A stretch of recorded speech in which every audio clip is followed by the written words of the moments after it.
तो नमस्कार दोस्तों, मैं आयुष आप सबका अपने चैनल आयुष मैथ्स पे स्वागत करता हूं और आप सबको इस नए वर्ष की बहुत बहुत शुभकामनाएं। 2024 में आप प्रवेश कर रहे हैं और उम्मीद है मुझे कि 2024 आपके जीवन में बहुत कुछ बदलाव लाने वाला है और इसकी शुरुआत आप कर सकते हैं। आपके परिवार का बदलाव शायद आपके हाथों हो, जिससे आप, अगर आप अपने घर में बड़े हैं या आपके ऊपर बहुत सारी जिम्मेदारियां हैं, तो उन जिम्मेदारियों को निभाने का एक मौका है आपके पास कि इस 2024 में, ठीक है ना। अगर जिन लोगों का यूपीपी एग्ज़ाम लगा है या अन्य कोई एग्ज़ाम लगा है, आरओ या आरओ जो भी एग्ज़ाम्स हैं, और हम आपको पता है कि इस चैनल पर आपको मैथ्स की प्रैक्टिस करवा रहे हैं और स्पेशल यूपीपी के लिए, यूपीपी का कोई भी एग्ज़ाम आप देने जा रहे हो, है ना, चाहे तो वो आपका रेडियो ऑपरेटर है या अन्य कोई एग्ज़ाम, जैसे गोपनीय के भी अभी पद आए हैं, तो इन सभी के लिए आपकी मैथ्स की प्रैक्टिस के लिए, ठीक है ना, हम यहाँ उपस्थित हुए और मुझे उम्मीद है कि आप लगातार अपनी तैयारी को बेहतर से बेहतर बना रहे होंगे। ठीक है, तो आपके पास इतना समय बहुत ज़्यादा नहीं है कि आप कुछ समय बर्बाद कर सकें या कहीं और 2024 के सेलिब्रेशन में, है ना, समय बर्बाद करें। तो ऐसा कुछ मत करिएगा जिससे आने वाले और वर्ष शायद पुराने ही लगने लगें आपको, ठीक है ना। तो इसलिए ये एक बदलाव कि जो आपको एक उम्मीद लगी है कि हाँ, जैसे वैकेंसी नहीं आ रही थी, वैकेंसी आई हैं बहुत दिनों बाद, तो ये मौका आप हाथ से ना जाने दीजिए और 2024 को इस तरह आपको इस समय को यूज़ करना है, इस तरह अपनी तैयारी में लगाना है कि आने वाले जो वर्ष होंगे उन सब का सेलिब्रेशन आप अपने परिवार के साथ और खुशी खुशी करें। ठीक है, तो बस इसी के साथ हम लोग स्टार्ट करते हैं आज की क्लास, समय वेस्ट ना करते हुए। और बहुत ही अच्छे अच्छे सवाल, अगर आप यूपीपी की तैयारी करते हैं तो बहुत प्यारे प्यारे सवाल आपके लिए। और जैसा कि हमने 3 क्लासें पहले भी इसके कर चुके हैं प्रैक्टिस, अगर आप पहली बार आज जुड़ रहे हैं तो उन क्लासों को भी प्रैक्टिस करें, उन पे भी बहुत अच्छे अच्छे सवाल कराए गए हैं। ओके, तो चलते हैं। आज का पहला सवाल आप जैसा देख रहे हैं स्क्रीन पर, आप भी, हमने कई बार कहा है कि मैथ्स लगाने का तरीका यही है कि आप केवल और केवल लेट कर या बैठ कर आप केवल वीडियो मत देखें, आप पेन और कॉपी लेकर के बैठें। अगर आप कुछ बदलाव करना चाहते हैं मैथ्स में तो आपको ये करना पड़ेगा। केवल देख करके आप मैथ्स नहीं सीख सकते हैं, आप मैथ्स वहाँ नहीं कर सकते हैं। तो इसलिए आपको पेन और कॉपी लेकर के बैठना होगा, जिससे जैसे ही आपको सवाल स्क्रीन पर दिखाई दे तो आप सबसे पहले उसे लगाने की कोशिश करें और आप कमेंट बॉक्स में आंसर दें। ओके, तो चलिए, जैसा कि आप सवाल देख रहे हैं कि यदि समान आयतन के दो लंबवृत्तीय सिलेंडरों, सिलेंडर मतलब बेलन, सिलेंडरों के त्रिज्या का अनुपात दिया गया, उनकी ऊंचाइयों का अनुपात क्या होगा। त्रिज्या का अनुपात, सिलेंडरों के आयतन में आपसे कहा कि त्रिज्या का, आप मान लें कि पहले की त्रिज्या R1 है और दूसरे की त्रिज्या क्या है, R2। तो त्रिज्याओं का अनुपात आपके पास कितना दिया गया है मेरे भाई, कितना दिया गया है, तो आप कह रहे हैं कि 3:1 दिया गया, 3:1। कितना दिया गया, 3:1 आपको दिया गया है। अब आपसे ये पूछ क्या रहे हैं, ये कह रहे हैं कि उनकी ऊंचाइयों का अनुपात बताना है, लेकिन एक और चीज़ बड़ी अच्छी जो दी गई है, इन्होंने कहा उनके वॉल्यूम, उनके आयतन जो हैं वो एक समान है। क्या है, बराबर है। अगर आयतन बराबर है तो मेरे दोस्त आप देखो, पहले का आयतन हो जाएगा पाई, आप चाहें तो ऊंचाई मान लो, एक की h1 है और एक की कितनी है, h2 है, तो पाई, आप आयतन फार्मूला याद होना चाहिए। अगर आप मेंसुरेशन के सवाल करना चाहते हैं, आप चाहते हैं कि पेपर में आपसे सवाल बन पाए, तो उसके लिए आपको बिना फार्मूले के वहाँ नहीं हो सकता, फार्मूला याद करके जाना ही होगा। तो वॉल्यूम क्या होता है, पाई r स्क्वायर, r की जगह R1 रखेंगे, r स्क्वायर और h1, और दूसरे का वॉल्यूम हो जाएगा पाई R2 स्क्वायर और h2। क्लियर है, इन्होंने कहा है साफ साफ कि दोनों के आयतन बराबर हैं। हमने दोनों की त्रिज्याएं मान ली R1 R2, दोनों की ऊंचाइयां H1 H2 मान लिए, दोनों के आयतन बराबर कर दिए। अब आप देखें तो यहाँ से पाई कैंसिल हो जाएगा। अगर H2 को इधर लेकर आए तो H1 बटे क्या हो जाएगा, H2, और बराबर R2 बटे R1, और दोनों पर चूंकि स्क्वायर लगा है तो आप इसे होल स्क्वायर भी कह सकते हैं। तो H1 बटे H2 हो जाएगा, यहाँ से R2 की वैल्यू 1 है। यहाँ ध्यान दिया करें बच्चा, है ना, ये रेशियो आपका गलत क्यों हो जाता है, उल्टा रखने पर R1 आप पहले रख देते R2, लेकिन यहाँ देखिए R2 कितना है, 1 है, और R1 कितना है, 3 है। तो आप ये स्क्वायर कर देंगे तो 1 का 1 होगा और 3 का 9, यानी H1 अनुपात H2 जो आपका निकल के आएगा मेरे भाई, वो आ जाएगा 1:9। कितना आएगा बच्चा? 1:9। तो मुझे उम्मीद है कि सवाल की सारी चीज़ें आपको समझ में आई होंगी, ठीक है ना। आप कमेंट जरूर करके बताया करें कि हाँ चीज़ें क्लियर हो रही हैं, समझ में आ रही हैं, ठीक है। चलिए अगला सवाल फिर से जैसे ही स्क्रीन पर आए तो आपको हम 10 से 15 सेकंड हर सवाल के लिए देंगे, आप भी लगाने की कोशिश करें, कमेंट बॉक्स में आंसर जरूर बता दिया करें। ओके चलिए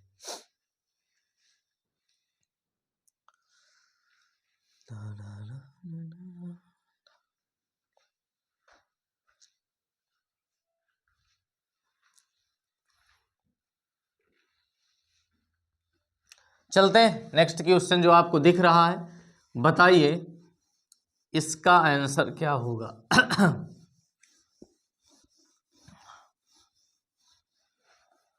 बताइए इसका आंसर क्या होगा। क्या कह रहे हैं कि यदि एक संख्या के, क्या कह रहे हैं, यदि एक संख्या के 6/7 की 1/3 28 के बराबर है। 6/7 का 1/3। अब बताइए ऐसे सवाल आप देखें तो प्रीवियस ईयर के यूपीपी के एग्जाम में पूछे गए हैं, ठीक है ना। कई लोगों के दिमाग में आता है कि इतना छोटा सवाल, जो लोग पहली बार पढ़ रहे हैं उनको लगता होगा कि हाँ इतना छोटा सवाल, हाँ भाई आते हैं इतने छोटे सवाल। कांस्टेबल की जॉब है, कांस्टेबल के लिए बहुत बड़े आपको मैथ्स के सवाल लगा करके नहीं जाने, ठीक है ना। आपको अगर किसी और चीज़ में बहुत अच्छी मेहनत करनी है तो जीएस और रीजनिंग में करिए, जिसके नंबर ऑफ क्वेश्चन ज़्यादा होते हैं यूपीपी के एग्जाम में, ठीक है ना। तो इस चीज़ का ध्यान रखें। मैथ्स के जो 19 से 20 सवाल आने वाले, उनमें 2 से 3 सवाल अच्छे होंगे, ठीक ठाक होंगे, और 16 से 17 सवाल साधारण ही रहने वाले। तो इसलिए वो 16-17 आपको किसी भी हाल में नहीं छोड़ना है, उनके लिए आपको बेहद प्रैक्टिस करनी होगी। ओके चलें, तो क्या कह रहे हैं कि यदि एक संख्या के 6/7, आप मान लीजिए ऐसी कोई संख्या x, क्या मान लीजिए x, और x का 6/7 कितना, 6/7, और इसी के 1/3, इसी का 1/3 यानी इसी का 1/3 जो है 28 है। कितना है बच्चा? 28 है। तो आपसे कह रहे हैं वो संख्या बताइए, तो आप इसे कैंसिल कर दीजिए, ठीक है ना। आप इसे किससे कैंसिल करेंगे? 2 से, 2 तियां 6 और 2 से 14 बार में, 3 से 3 कट जाएगा और 14 सते कितना हो जाएगा मेरे भाई? 14 सते 98, यानी वो संख्या आपकी क्या रही होगी? 98 रही होगी। और आपका ऑप्शन क्लियर हो जाएगा डी। ऑप्शन नंबर कौन सा? डी। ओके चले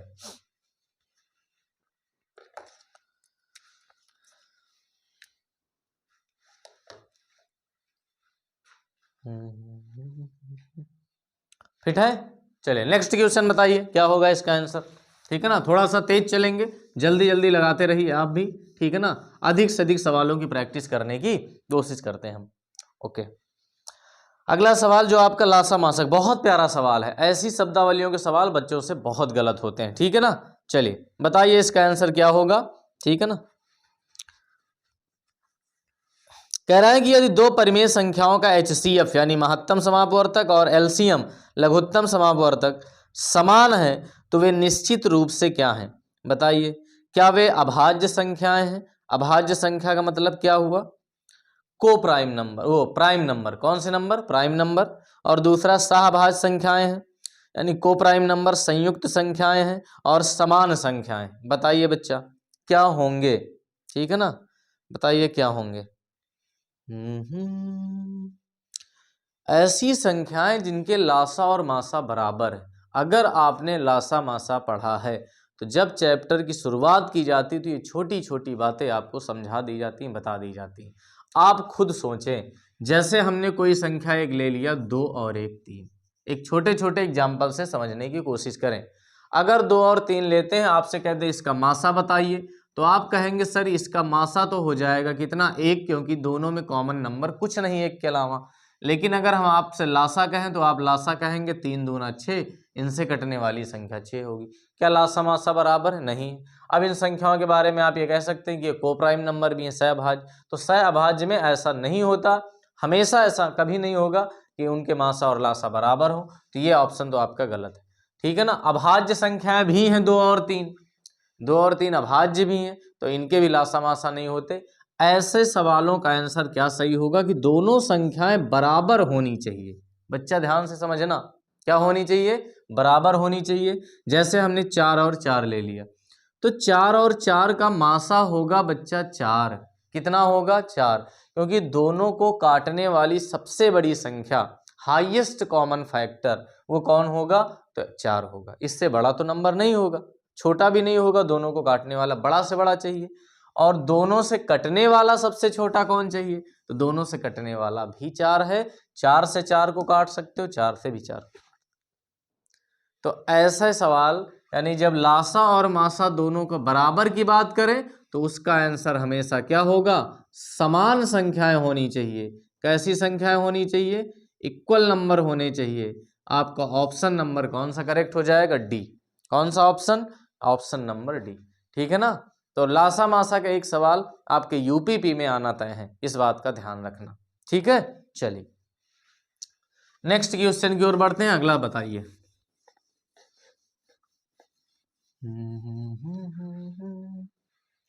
चलिए अगला सवाल कहा गया है 2√3, कितना कहा गया बच्चा, 2√3 प्लस 2√3 प्लस 5√3, 5√3 और इसके बाद 5√3 और माइनस का √12, कितना, √12। बताइए इसको सॉल्व करना। आपको घातांक करणी में सिखाया जाता है कि आपकी करणी तभी जोड़ी घटाई जा सकती है जब उसके बेस और उसकी पावर बराबर होनी चाहिए। अब यहाँ पर आप देखें तो 2 घात की करणी, यहाँ भी 2 और यहाँ भी 2, लेकिन बेस यहाँ तो इक्वल है लेकिन यहाँ नहीं, तो इसे भी बराबर कर लो। पहले तो इन्हें जोड़ लो, 5√3 और 2√3 मिला के 7√3 हो जाएंगे, और माइनस का 12 को तोड़ के लिख दो 4 गुणे 3, और 4 का स्क्वायर रूट निकालेंगे तो 2√3 हो जाएगा, और 7√3 से 2√3 घट जाएंगे, तो आपका फाइनल आंसर हो जाएगा मेरे दोस्त 5√3, यानी ऑप्शन नंबर आपका ए इज करेक्ट। कौन सा ऑप्शन, ए, पहला ऑप्शन सही हो जाएगा। ओके, कोई दिक्कत है इसमें, चलिए नहीं है, ठीक है। तो बस इसी तरह आपको लगातार इस चैनल पर बने रहना है, और अच्छे अच्छे सवाल मिलने वाले जो आपके यूपीपी लेवल के हैं, कराने को हम बहुत उच्च लेवल के सवाल भी कराए हैं। पहले भी प्रैक्टिस सेशन आपको इस चैनल पर मिल जाएंगे जो जीडी के लिए मैंने करवाए हैं, और परसेंटेज और एलिगेशन की कंप्लीट क्लासें हमने इसमें करवाई हैं। तो अगर कोई बच्चा परसेंटेज और एलिगेशन यानी मिक्सचर पढ़ना चाहता है तो उसके लिए आपको 5-5, 6-6 क्लासें मिल जाएंगी, वो पूरी की पूरी आप कंप्लीट करके ज़रूर जाइएगा, ठीक है ना। आप इस समय अपने समय को जितना ज़्यादा हो सके यूटिलाइज कर लीजिए, जितना हो सके यूज़ कर लीजिए, नहीं तो बच्चा बार बार नहीं मिलने वाला है। ये वक्त, ये वैकेंसी इस तरह हो सकता है फिर कभी आपके समय में ना आए, मौका निकल जाए तो फिर आप पछताते रहेंगे, ठीक है ना। ये जो वक्त है आपका बहुत कीमती है, ठीक है ना। तो घबराना नहीं है, बस लगे रहना है, ईमानदारी से मेहनत करते रहना है ना, सफलता जरूर मिलेगी, ठीक है बच्चा। हाँ, क्योंकि किसी ने कहा है सच में कि समय की खासियत यह है कि अच्छा हो या बुरा बदलता जरूर है, ठीक है ना। तो कई लोगों को मैंने देखा डिमोटिवेट होते हुए कि हाँ वो सब कभी 1-2 बार फेल हो जाते हैं तो लगता है कि नहीं बस अब नहीं हो पाएगा। तो कोई दिक्कत नहीं मेरे दोस्त, समय सबका बदलता है, ठीक है ना। अच्छा हो या बुरा बदलेगा, जरूर बदलेगा, ठीक है। तो इसलिए एकदम जी जान लगा दीजिए, किसी न किसी अब की बार एक पोस्ट एक पद आपका जरूर होना चाहिए इसमें। ओके, चलिए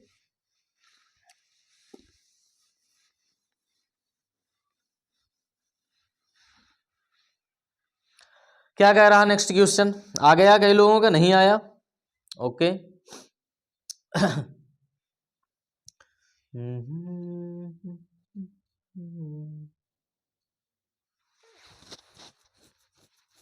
चलिए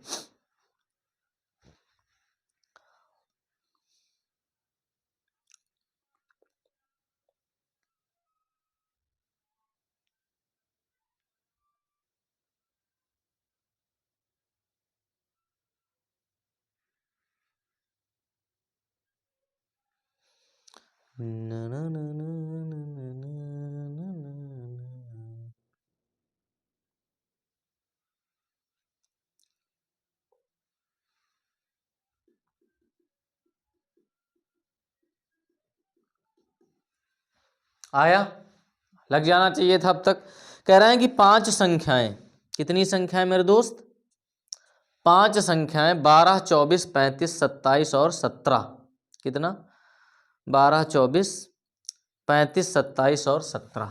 12, 24, 27, 12, 24, 35, 27, कितना?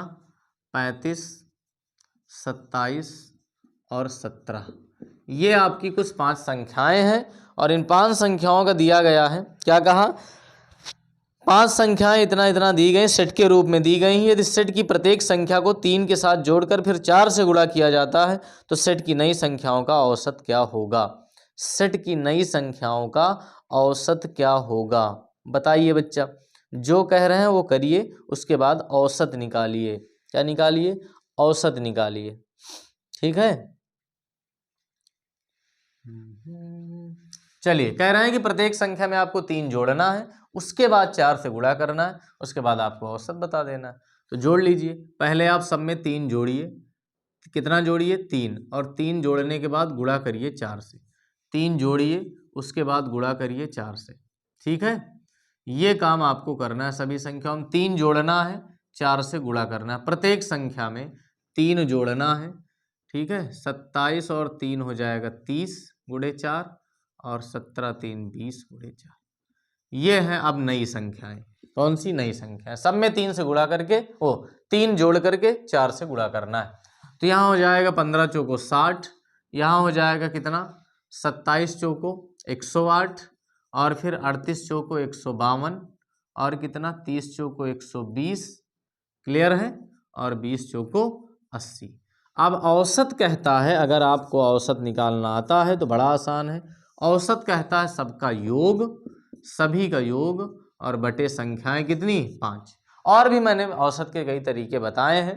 डेविएशन मेथड से भी औसत आप निकाल सकते हैं, यहाँ से भी आप निकाल सकते हैं। ठीक है ना? तो सबको जोड़ लीजिए और बताइए योग कितना आएगा। सबको जोड़िए बच्चा, कितना आएगा? ठीक है ना? 100, 200, 300। ठीक है ना? और कितना हो जाएगा? 80, 20, 100, 400 हो जाएगा। 60 और 50 कितना हो जाएगा? 110 यानी 510 और कितना? 8 2 10 यानी 520। कितना आएगा?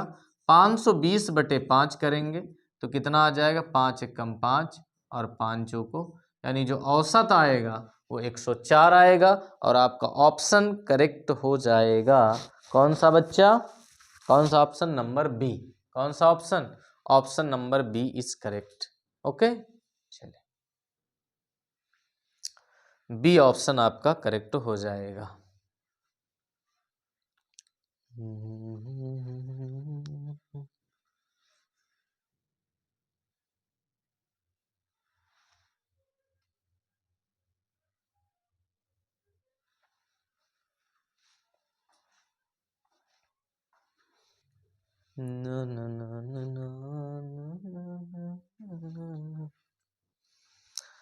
हाँ तो बच्चा बताइए, आ गया होगा इसका आंसर? अब तक नहीं आया? किसी कर्मचारी का वेतन पहले 50% बढ़ जाता है और फिर उसके बाद 44% घट जाता है, तो उनके वेतन में परिवर्तन का कुल प्रतिशत कितना है?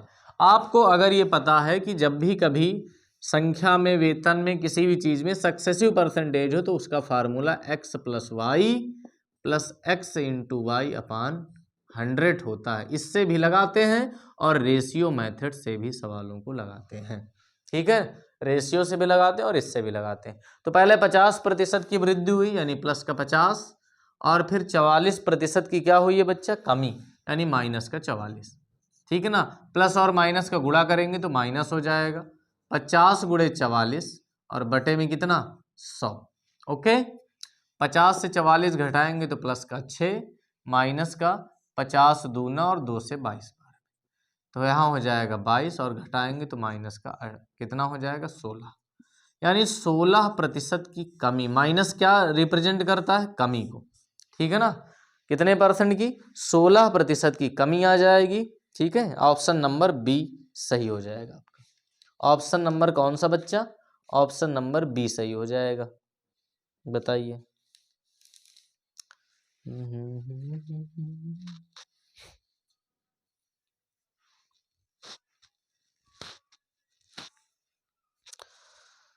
चले अगला सवाल बताएं। नेक्स्ट क्वेश्चन क्या होगा? तेजी से लगाइए। हाँ, सभी सवालों के उत्तर आपके भी आने चाहिए। ठीक है, आप लगाते ही नहीं, आपके आंसर ही नहीं आते हैं। इतने छोटे छोटे सवाल यूपीपी में आते हैं, इनमें भी समस्याएं हैं, तो प्रैक्टिस करके जाइए, प्रैक्टिस करिए आप अधिक से अधिक, आसान हो जाएंगे। चलिए, सवाल की भाषाएं बड़ी हो सकती हैं। बच्चा, हम बहुत बार बताए हैं कि कंपटीशन में सवाल की भाषा बड़ी हो सकती है, सवाल कठिन भी हो सकता है, लेकिन लगाने के तरीके हमेशा शॉर्ट होते हैं।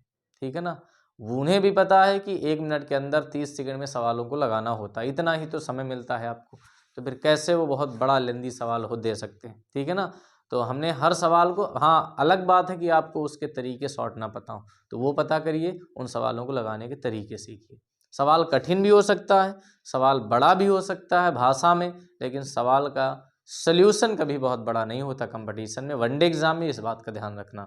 ठीक है ना, अगर कोई आपको बताता है बहुत बहुत बड़े तरीके, तो इसका मतलब वो सवाल या तो तरीके नहीं जानता है सही, या फिर कंपटीशन का सवाल नहीं हो सकता है।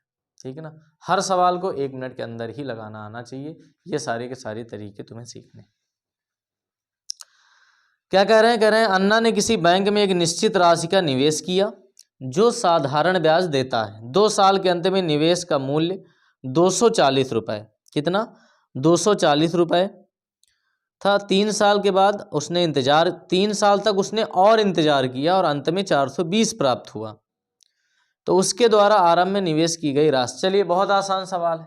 2 साल बाद जब उसने देखा कि 2 साल में उसको कितना पैसा देना पड़ेगा, तो पता चला कितना पैसा था, 2 साल में 240 रुपया। कितना बच्चा, 240। लेकिन जब उसने 3 साल और इंतजार किया, यानी 2 साल के बाद अगर 3 साल इंतजार कर रहा है, तो 5 साल बाद उसने पता किया, तो पता चला कि 420 रुपया पे करने। कितने, तो जो पैसा लास्ट में देना होता उसे अमाउंट कहते हैं, उसे मिश्रधन कहते हैं। जो कुछ समय बाद पैसा हो जाता है वो अमाउंट होता है, यानी मिश्रधन। अब आप खुद देखें, साधारण ब्याज चूंकि हमेशा बराबर मिलता है, हर वर्ष बराबर मिलता है, अगर रेट और मूलधन ना चेंज किया जाए प्रिंसिपल, तो यहाँ भी देखें 3 साल में पता चला कि कितना पैसा आपका बढ़ गया। कितने साल में, 3 साल में। तो 3 साल में अगर देखें तो पैसा कितना बढ़ चुका है, घटा लीजिए 0, 12 से 4 8 और 1, 180 रुपया। अगर 3 साल में 180 रुपया ब्याज मिला है, तो हर साल का ब्याज कितना होगा मेरे दोस्त, 60 रुपया होगा। कितना होगा, और इस 2 वर्ष के मिश्रधन में 2 साल का ब्याज होगा। क्योंकि 1 वर्ष का ब्याज है आपके पास कितना, 60 रुपया, तो 2 वर्ष का ब्याज आपके पास कितना होगा, तो 120 रुपया। और इस 240 में अगर 120 रुपया आपका ब्याज है, तो बच्चा आप खुद बताइए कि आपका पैसा कितना रहा होगा प्रिंसिपल, यानी 120 रुपया, वही मूलधन है। 120 रुपया क्या है, मूलधन है। Option number B is correct. ठीक है ना, तो इस तरह के साधारण ब्याज के सवालों को उड़ाने में कौन सी दिक्कत है, बताइए, है कोई समस्या?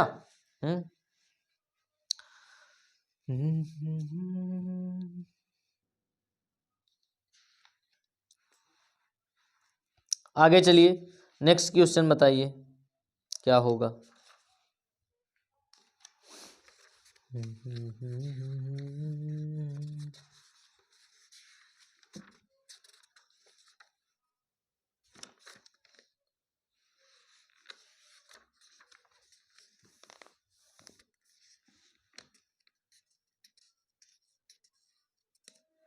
चलिए, अगला क्वेश्चन बताइए क्या कह रहा कि एक लिफ्ट प्रत्येक 65 किलोग्राम के औसत भार के केवल 6 लोगों को ले जा सकती है। एक लिफ्ट है बच्चा, और वो 65 किलोग्राम के आदमियों को ले जा सकती, लेकिन केवल कितने, 6। औसतन अगर 65 के हैं सब लोग, तो 6 लोगों को लिफ्ट उठा सकती है, ले जा सकती है। ठीक है ना, फिर कह रहे हैं यदि उस लिफ्ट में 5 लोगों का औसत भार 67.2 kg हो, कितना हो, 67.2 किलोग्राम है, तो छठे व्यक्ति का अधिकतम भार कितना हो सकता है, बताइए कितना हो सकता है। तो 6 लोगों का औसत भार कितना है, लोग हैं, व्यक्ति हैं, औसत है इनका, तो यहाँ से हम टोटल भार निकाल सकते हैं, कुल भार। कौन सा भार, कुल भार। तो 6 लोग 65 के हैं, तो यहाँ से योग आ जाएगा, 6 पंचे 30, 6 छंग 36 और 36 3 39, यानी 390। बच्चा, योग बराबर होता है औसत गुणे संख्या। क्या होता है, औसत गुणे संख्या। तो औसत है आपका 65, 6 लोग हैं तो टोटल मिला के 390 केजी होगा। अब कह रहे हैं इसमें से 5 लोग हैं 67.2 के, तो इनका भार देख लीजिए। तो 5 दूना 10 और 5 सते 35, 1 36 और 5 छक्का 30 और 30 3 33, यानी 336 किलोग्राम के 5 लोग हैं। तो जो बचा वो छठवां व्यक्ति होगा, तो घटा लीजिए और देखिए कितना बचा। तो घटाएंगे तो कितना बचा बच्चा, तो यहाँ से 8 से 3 5, यानी 54 किलोग्राम का वो छठा व्यक्ति है। यही आपका आंसर है ना। तो सवाल की भाषाओं पे मत जाइए, सवाल बहुत आसान होते हैं, ठीक है ना, और सब सवाल आप आसानी से सॉल्व कर सकते हैं।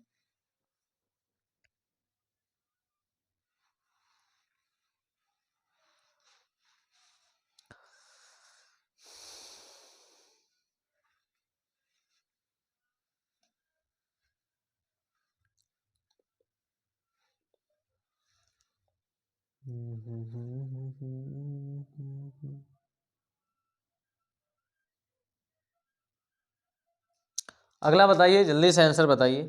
क्या होगा?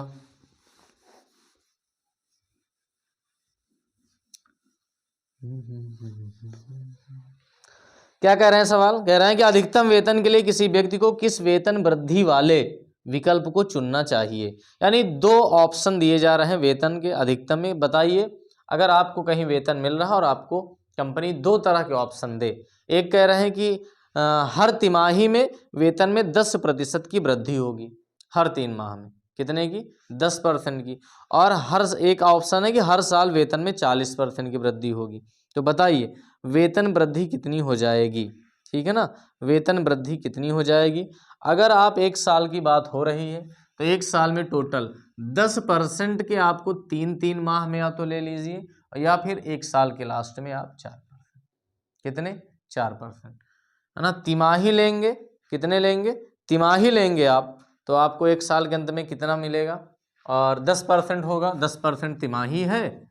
ये सक्सेसिव परसेंटेज होते हैं बच्चा, हमेशा याद रखना।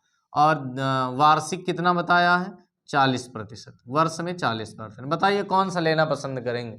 तो बच्चा कभी 40% में मत जाइएगा, हमेशा याद रखिए 10 वाला ज़्यादा होगा। आंसर तो यही हो जाएगा, केवल ऑप्शन नंबर ए।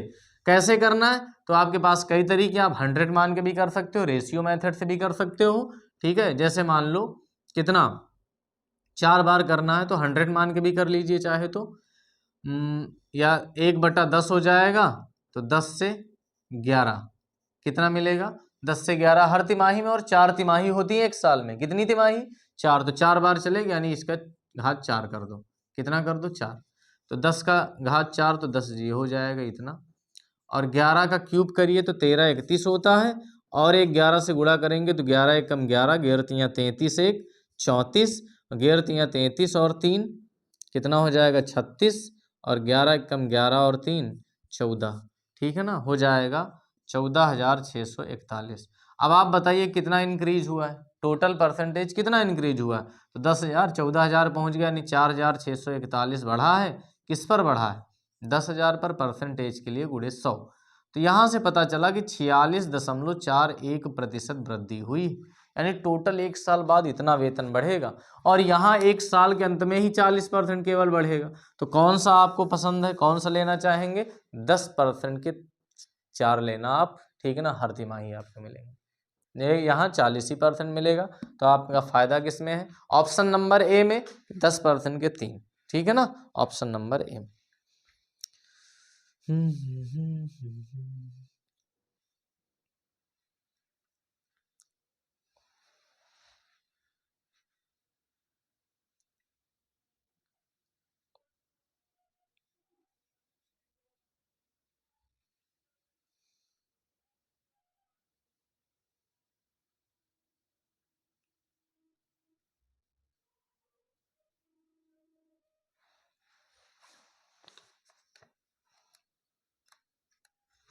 अगला बताइए बच्चा, नेक्स्ट क्वेश्चन।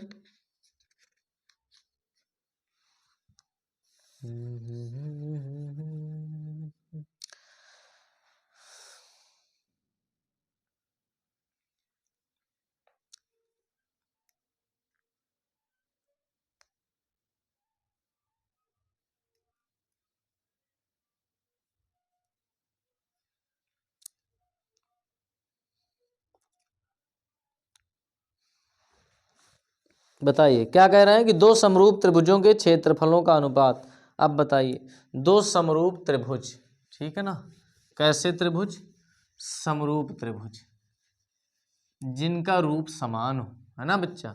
तो समरूप त्रिभुज अगर आपने कभी पढ़े हैं तो उनमें सीधा सा एक कॉन्सेप्ट याद रखना कि समरूप त्रिभुजों का जो क्षेत्रफल का अनुपात होता है बच्चा, जैसे दो त्रिभुज हैं, दो, एक ए एक बी एक सी, ए बी सी, और एक है आपका डी ई एफ, और ये दोनों के दोनों आपके कैसे त्रिभुज हैं, समरूप त्रिभुज है बच्चा। कैसे त्रिभुज हैं, समरूप त्रिभुज हैं। इन दोनों के बारे में बताया गया समरूप है, ठीक है ना, सर्वांग सम नहीं, समरूप।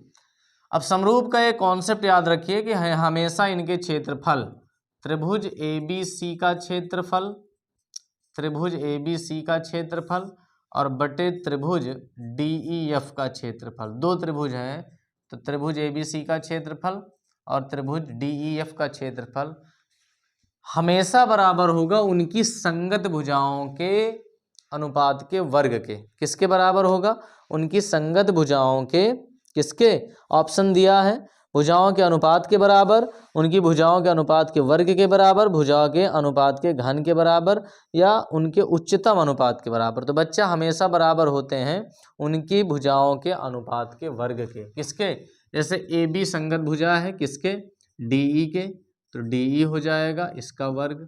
ऐसे ही आप सभी संगत भुजाएं ले सकते हैं, ठीक है, सब का वर्ग का बराबर होगा अनुपात, ई एफ का स्क्वायर। यानी हमेशा जो क्षेत्रफल, ये भी ले सकते हैं आप, क्षेत्रफल का अनुपात हमेशा उनकी संगत भुजाओं के अनुपात के वर्ग के क्या होता है, बराबर होता है। इस बात को एकदम गांठ बांध लीजिए, ठीक है ना, याद रखिए। चले नेक्स्ट क्वेश्चन।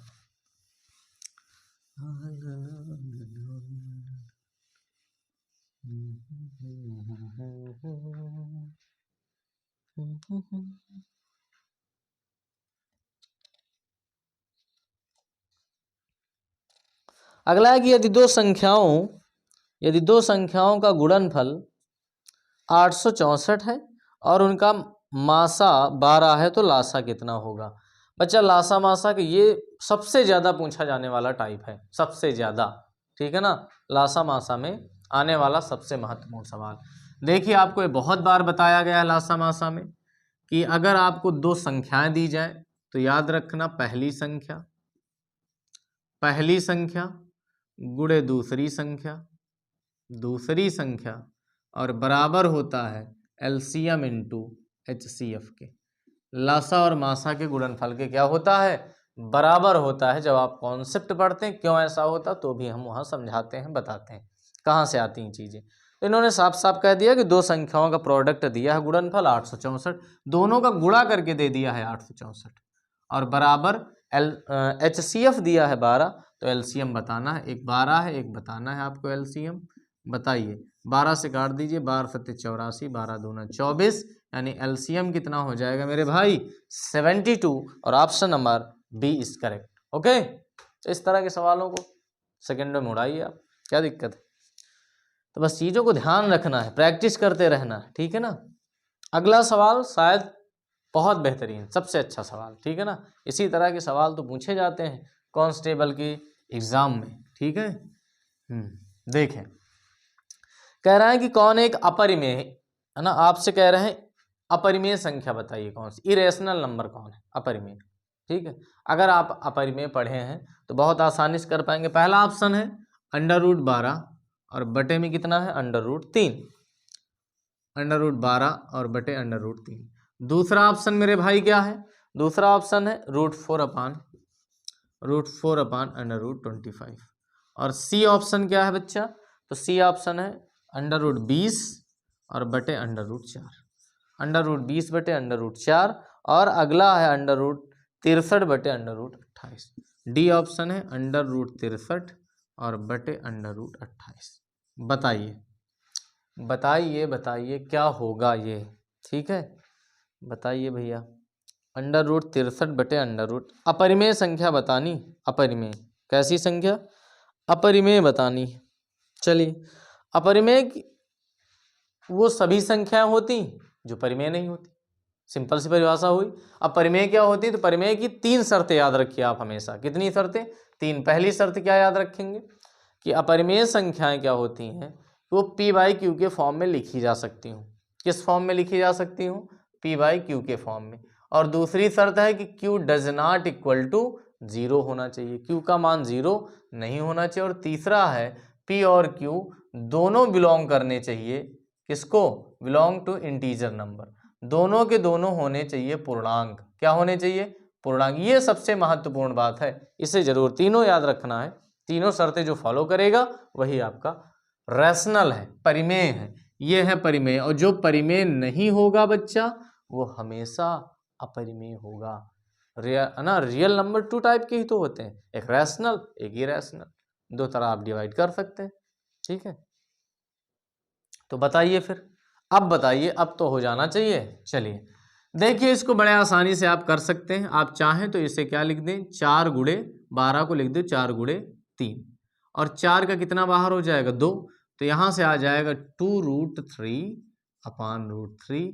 तो यहाँ से कैंसिल हो जाएगा, और 2/1 जो तीनों शर्तों को फॉलो करता है, ये परिमेय। कैसी संख्या? परिमेय है।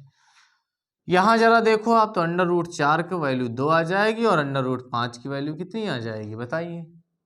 √25 की वैल्यू 5 आ जाएगी। तो 2/5 ये भी तीनों शर्तों को फॉलो करता है, ये भी परिमेय है, ये भी परिमेय है। 63 और 28 को देखो जरा आप, तो कुछ लोगों के दिमाग में इसे देखते ही आया होगा कि नहीं यही अपरिमेय है, पर देखो इसे सॉल्व करो। इसे लिख सकते हो 9 गुणे कितना? 7। तो 9 का वर्गमूल 3 निकलेगा, और 7 अंदर रहेगा रूट में। और 28 को लिख दो 4 गुणे 7, तो 4 का 2 बाहर निकलेगा 7। अब देखो 7 से 7 कैंसिल, तो यहाँ कितना आ गया? 3/2, और 3/2 तो तीनों शर्तें फॉलो करता है, ये तो परिमेय है। तो बस आपका आंसर क्या हो जाएगा? √20/4। कैसे बच्चा? तो 20 को 4 गुणे 5 तोड़ दो, और 4 का वर्गमूल 2 निकाल लो, √5 और 4 का वर्गमूल 2। अब देखो ये जो संख्या आई है मेरे दोस्त, √5 एक अपरिमेय संख्या है। कैसी है? क्योंकि इसकी वैल्यू दशमलव के बाद अनंत तक जाती है, वो एक इंटीजर नंबर नहीं, पूर्णांक संख्या नहीं। क्लियर है ना? तो इसका सवाल जरूर ध्यान रखना, बहुत बार पेपर में आया है।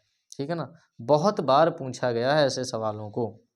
ठीक, चलो अगले सवाल की ओर बढ़ा जाए। ठीक है, बताइए परसेंटेज का सवाल क्या कह रहे हैं? उड़ाइए, लगाइए जल्दी से आप।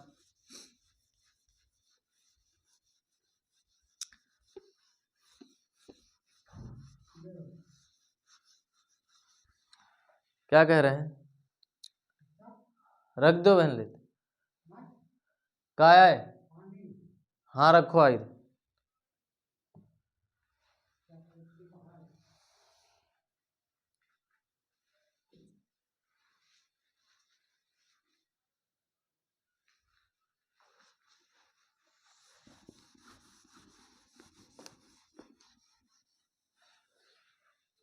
क्या कहा जा रहा कि एक उम्मीदवार को किसी चुनाव में 57% वोट मिलता है। कितने प्रतिशत बच्चा?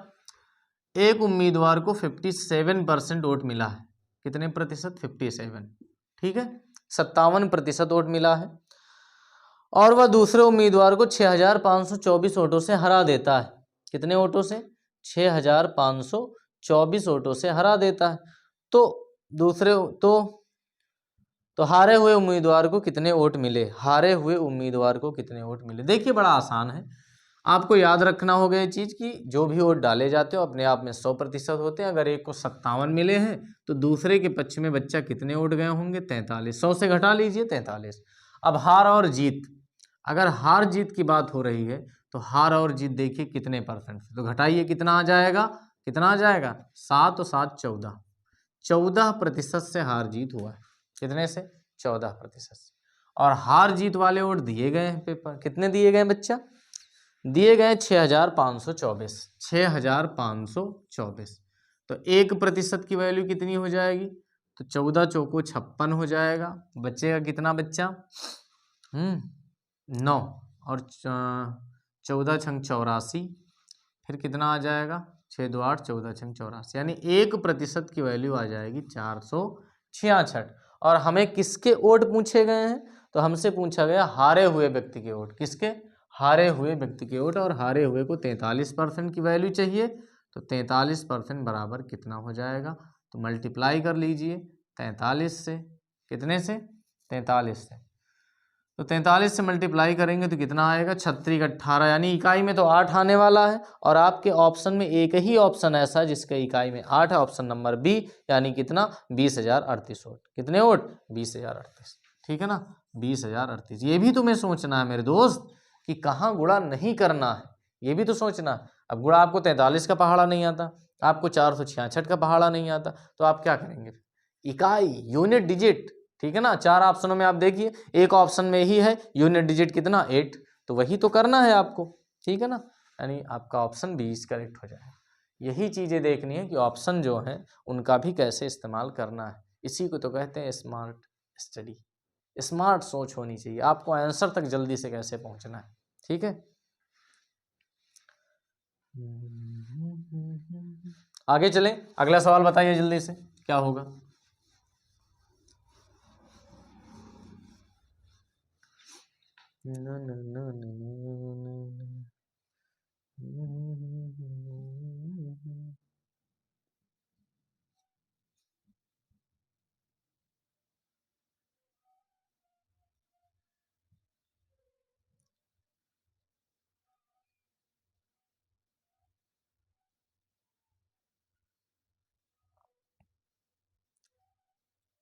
कह रहा है कि एक कक्षा के ए और बी 2 सेक्शन है, कितने बच्चा, ए और बी 2 सेक्शन है, जिनमें क्रमशः 36 और 44 छात्र हैं। पहले सेक्शन में 36 और दूसरे में 44, कितने हैं, पहले सेक्शन में 36 और दूसरे में 44। यदि सेक्शन ए के छात्रों का औसत भार 40 किलोग्राम है, एवरेज औसत भार इनका 40 है पहले वाले के, और दूसरे का कितना दिया गया है, 35, दूसरे में कितना दिया गया है, 35। अब आगे क्या कह रहे हैं, कह रहे हैं कि एक साथ दोनों सेक्शन के छात्रों का औसत भार क्या हो, एक साथ बताना है। तो अगर औसत एक साथ चाहिए तो एक साथ योग निकाल लीजिए, क्या निकाल लीजिए, योग। तो योग करते हैं, योग के लिए क्या करेंगे, गुणा, गुणा करेंगे, औसत गुणे संख्या, टोटल योग आ जाएगा। तो योग निकालते हैं, ठीक है ना, 6 चौक 24 और 4 तियाँ 12 2 14, 1440, ठीक है। यहाँ देखिए, यहाँ गुणा कर लीजिए तो कितना हो जाएगा, 35 चौको 140 हो जाएगा, क्यों बच्चा, 35 चौको 140 हो जाएगा, और फिर 35 चौको 140 और 14 154, 1540, और सबका योग कर लीजिए, बटे कितना कर दीजिए, 36 और 44, कितना हो जाएगा, 80। 4 4 8, 5 4 9, 1 1 2, भाग करिए 80 से, कितना आ जाएगा, 0 से 0 काट दीजिए, 8 त्रिक 24, और बचा कितना बच्चा, 5, और 5 बचा तो कितना हो जाएगा, 8 सते 56, और दशमलव लगा लीजिए, 2 बचा, 8 दून 16, 8 पंच 40, यानी 37.25, और आपका ऑप्शन सही है बी। कौन सा ऑप्शन, ऑप्शन आपका करेक्ट है बी, ठीक है। क्लियर है ना, एकदम चीज़ें समझ में आ रही, तो बस लगातार ऐसे ही प्रैक्टिस करते रहिए, ठीक है ना, और अपनी तैयारी को एक नया मोड़ दीजिए, नया आया, ठीक है। ये 2024 आपके लिए एक नया, है ना, आपका जीवन बदलने वाला है, ठीक है। एक महीने में इस वक्त की कीमत को जिसने समझ लिया, ठीक है, वक्त का वैल्यू अगर नहीं करेंगे तो फिर वक्त आपको बहुत पीछे छोड़ देगा, ठीक है।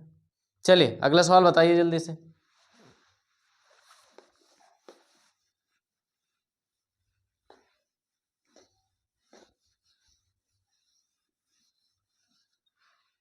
बताइए मेरे दोस्त, नेक्स्ट क्वेश्चन क्या होगा।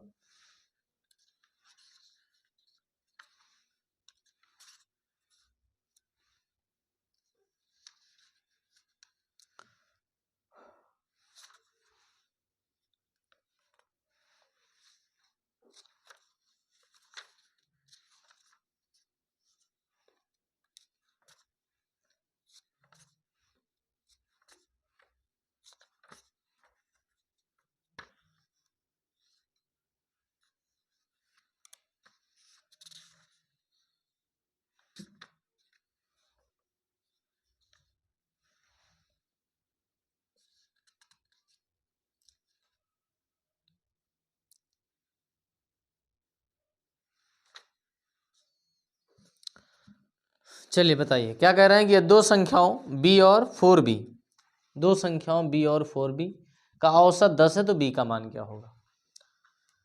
b और 4b का औसत 10 है तो बताइए b का मान क्या होगा बच्चा। औसत b और 4b का औसत दिया बच्चा, औसत बराबर योग बटे संख्या, तो औसत बराबर योग बटे संख्या और ये 10 है तो 5b बटे 2 के बराबर 10 के 5 दूना 10, 2 दूना, यानी आपका ऑप्शन करेक्ट हो जाएगा कौन सा, सी। बताइए कोई दिक्कत। तो आज यहीं तक रखते हैं, फिर मिलेंगे कल, तब तक पढ़ते रहिए आप मैथ्स, ठीक है ना। और अगर आज पहली बार आप जुड़ रहे हैं तो चैनल को सब्सक्राइब जरूर कर लें जिससे आपको वीडियो सबसे जल्दी मिल सके। ओके, और अगर आपको पीडीएफ चाहिए इन सभी सवालों की तो उसके लिए आप टेलीग्राम चैनल जरूर ज्वाइन करें। और टेलीग्राम चैनल हम आपको बता देते हैं किस नाम से, maths with Ayush, maths with Ayush, maths with Ayush, ये है हमारा टेलीग्राम चैनल। अगर आपको पीडीएफ चाहिए इन सभी सवालों की तो उसके लिए आप टेलीग्राम चैनल को ज्वाइन करें। ओके, तो मिलते हैं, बहुत बहुत आपको शुभकामनाएं, ठीक है ना। एक बार फिर से बहुत बहुत बधाई नए वर्ष की, और एंजॉय करते रहिए, एकदम मस्त रहिए और अपनी पढ़ाई को बेहतर करिए।